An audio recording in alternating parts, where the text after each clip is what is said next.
Hallelujah. My grief, my burden long has been, because I was not cease from sin. Don't you love God? Glory, hallelujah. 32. Good news. Oh, good news, oh, good news, de angels brought de tidings down, just coming from de throne. As grief from out my soul shall fly, just coming from de throne. I'll shout salvation when I die, good news, oh, good news, just coming from de throne. Lord, I want to go to heaven when I die, good news, oh, good news. De white folks call us a noisy crew, good news, oh, good news, but dis I know, we are happy too, just coming from de throne. 33. The Heavenly Road. You may talk of my name as much as you please, and carry my name abroad, but I really do believe I'm a child of God, as I walk in de heavenly road. Oh, won't you go with me, thrice, for to keep our garments clean? Oh, Satan is a mighty busy old man, and roll rocks in my way, but Jesus is my bosom friend, and roll 'em out of de way. Oh, won't you go with me, thrice, for to keep our garments clean? Come, my brother, if you never did pray, I hope you may pray tonight, for I really believe in a child of God, as I walk in de heavenly road. Oh, won't you? Some of the songs had played an historic part during the war. For singing the next, for instance, the negroes had been put in jail in Georgetown, S.C., at the outbreak of the rebellion. "We'll soon be free" was too dangerous an assertion, and though the chant was an old one, it was no doubt sung with redoubled emphasis during the new events. "De Lord will call us home" was evidently thought to be a symbolic verse, for, as a drummer boy explained to me, showing all his white teeth as he sat in the moonlight by the door of my tent, "Dey tink de Lord mean for say de Yankees." 34. We'll soon be free. We'll soon be free, we'll soon be free, we'll soon be free, when de Lord will call us home. My brother, how long? My brother, how long? My brother, how long? For we done suffering here. It won't be long, thrice, for de Lord will call us home. We'll walk de miry road, thrice, where pleasure never dies. We'll walk de golden street, thrice, where pleasure never dies. My brother, how long, thrice, for we done suffering here. We'll soon be free, thrice.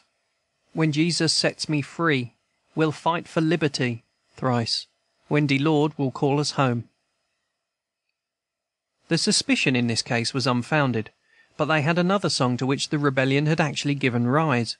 This was composed by nobody knew whom, though it was the most recent, doubtless, of all these spirituals, and had been sung in secret to avoid detection. It is certainly plaintive enough. The peck of corn and the pint of salt were slavery's rations. 35. Many thousand go. No more peck o' corn for me, no more, no more, no more peck o' corn for me, many thousand go. No more driver's lash for me, twice, no more.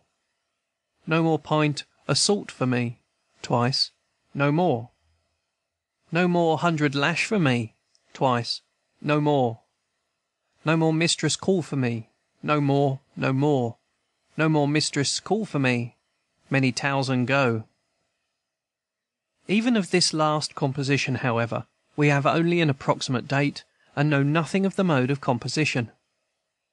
Allan Ramsay says of the Scotch songs that no matter who made them, they were soon attributed to the minister of the parish whence they sprang. And I always wondered about these, whether they had a conscious and definite origin in some leading mind, or whether they grew by gradual accretion in an almost unconscious way. On this point I could get no information, though I asked many questions, until at last, one day, when I was being rowed across the Beaufort to Ladies' Island, I found myself with delight on the actual trail of a song.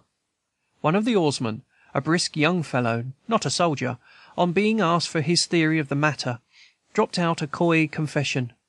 "Some good spirituals," he said, "are just out of curiosity. I been a razor sing myself once." My dream was fulfilled, and I had traced out, not the poem alone, but the poet. I implored him to proceed. "Once we boys," he said, "went for tote some rice, and de nigger driver he keep a callin' on us, and I say, 'Oh, de ole nigger driver.' Den anudder said, 'Fust ting my mammy tole me was nothing so bad as nigger driver.'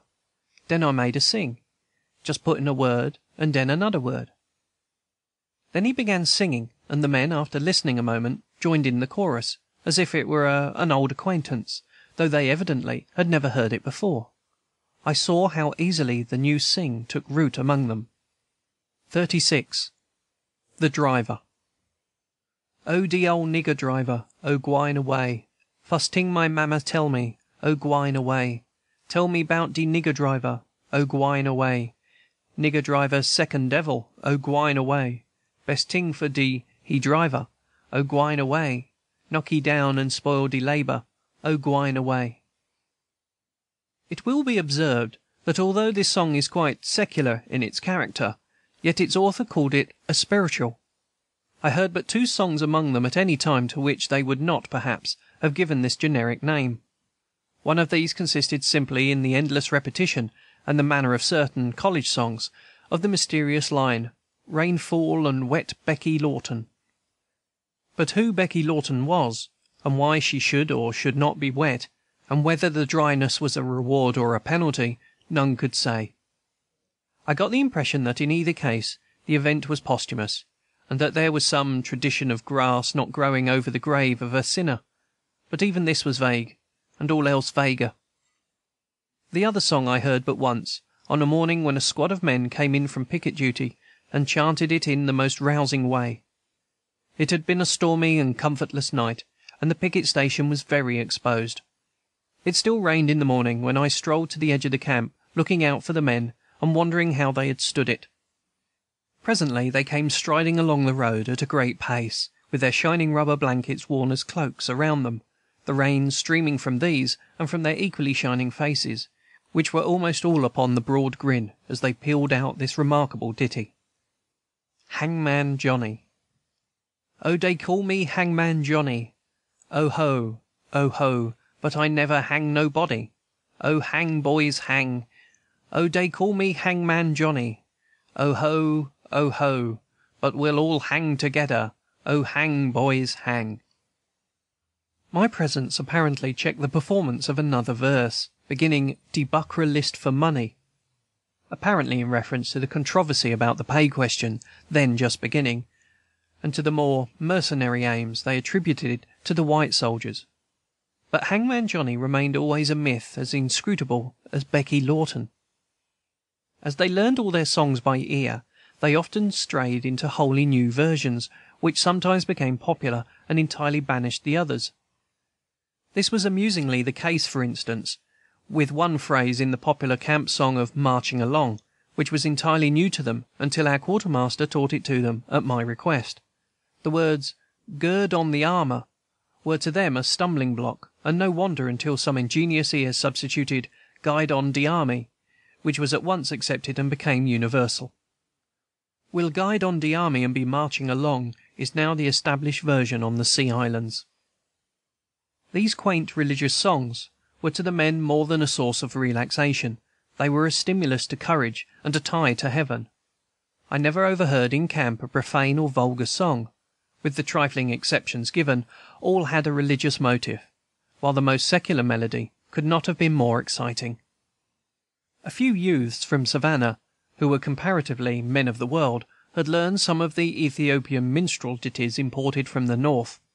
These took no hold upon the mass, and on the other hand they sang reluctantly, even on Sunday, the long and short meters of the hymn books, always gladly yielding to the more potent excitement of their own spirituals. But these they could sing themselves, as had their fathers before them, out of the contemplation of their own lower state, into the sublime scenery of the apocalypse. I remember that this minor-keyed pathos used to seem to me almost too sad to dwell upon, while slavery seemed destined to last for generations. But now that their patience had had its perfect work, history cannot afford to lose this portion of its record. There is no parallel instance of an oppressed race thus sustained by religious sentiment alone. These songs are but the vocal expression of the simplicity of their faith and the sublimity